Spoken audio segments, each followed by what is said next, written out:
నిర్లక్ష్యం అనే పదం చాలా చిన్నది, కానీ దానివల్ల కలిగే గాయం చాలా పెద్దది. అందుకే దేనిని ఎప్పుడూ నిర్లక్ష్యం చేయకండి.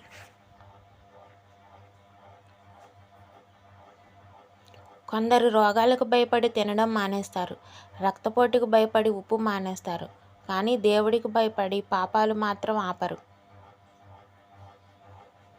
నీవు విడిచిపెట్టాల్సిన 5 లక్షణాలు: అందరినీ సంతృప్తి పరచాలనుకోవడం, అనవసరంగా ఎక్కువగా ఆలోచించడం, నిన్ను నువ్వే కించపరుచుకోవడం, మార్పుకి భయపడడం, గతంలో జీవించడం. తియ్యటి నీరు నింపుకున్న బావి మౌనంగానే ఉంటుంది, అదే ఉప్పు నీటితో ఉన్న సముద్రం గర్జిస్తూ ఉంటుంది. అలాగే అజ్ఞాని అరుస్తూ ఉంటాడు, జ్ఞాని మౌనంగా ఉంటాడు. సముద్రపు నీరు తాగడానికి పనికిరానట్టే అజ్ఞాని మాటలు కూడా విలువలేనివే.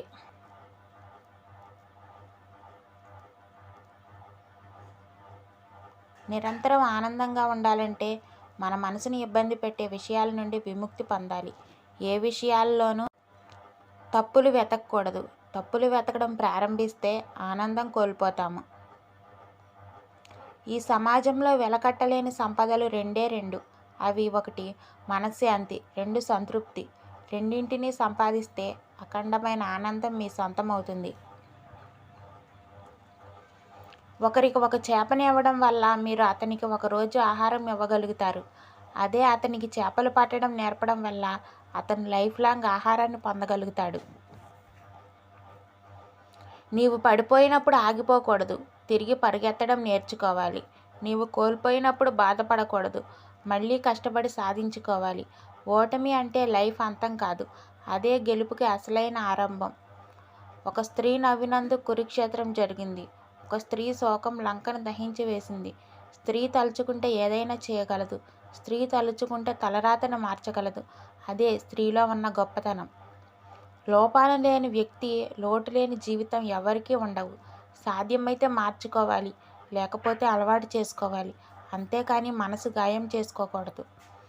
మీరు అడుగు వేయకుండా అద్భుతాలు జరగాలని ఆశపడకండి. అలుపు లేకుండా పోరాడితేనే అనుకున్నది చేరతారని మర్చిపోకండి. మీకంటే లేని వారిని చూసి ఎగతాళిగా నవ్వుకోకండి. ఉన్నవారిని చూసి కుళ్ళుతో ఏడవకండి. ఎవరితో ఏ విషయంలోనూ పోల్చుకోకండి. కుదిరితే కావాల్సినంత సంపాదించుకోండి, లేకుంటే ఉన్నదానితో సంతోషంగా బ్రతకడం అలవాటు చేసుకోండి. గ్యారంటీ వారంటీ లేని లైఫ్ పనికిమాలిన విషయాల గురించి బాధపడుతూ వేస్ట్ చేసుకోకండి. మీకు ఒకరి నమ్మకంతో పని లేదు, మిమ్మల్ని మీరు నమ్మితే చాలు. మహాసముద్రాన్ని కూడా దాటగల శక్తి మీ నమ్మకమే మీకు ఇస్తుంది. ఒక మనిషి దగ్గర ఏమీ లేనప్పుడు ఆకలి వెంటాడుతుంది, అన్నీ ఉన్నప్పుడు ఆశలు వెంటాడతాయి. నీతో ఎవరూ లేకపోవడం ఒంటరితనం కాదు, నీతో ఎంతమంది ఉన్నా నిన్ను అర్థం చేసుకునే వాళ్ళు లేకపోవడమే అసలైన ఒంటరితనం.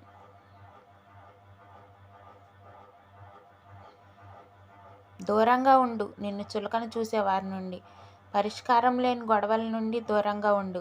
నీ విలువ తెలియని వారి నుండి, నీ మనసును కష్టపెట్టే విషయాలకు ఎంత దూరంగా ఉంటే అంత ఆరోగ్యంగా ఉంటావు. అదృష్టంతో వచ్చింది నీకు అహంకారాన్ని పెంచుతుంది, తెలివితో సంపాదించినది నీకు సంతోషాన్ని ఇస్తుంది, కష్టపడి సంపాదించింది నీకు సంతృప్తినిస్తుంది. పనిని ప్రేమించు, గెలుపోటముల ప్రసక్తిని పక్కన పెట్టు.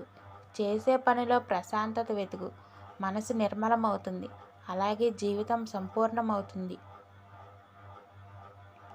నీ పని నీవు చేసుకుంటూ ఉన్నా నిన్ను బాధించేవారు, విమర్శించేవారు ఉంటారు. కానీ నీవు ఒక మాట గుర్తుపెట్టుకోవాలి: ఆటలో గోల చేసేది ప్రేక్షకులే కానీ ఆటగాళ్ళు కాదు. విజయం అనేది ఎప్పుడూ కూడా మనకు ఉన్నతమైన గురువుగా ఉండలేదు.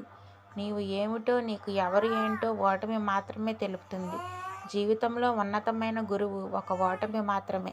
Thanks for watching. Please do like, share and subscribe my channel. By.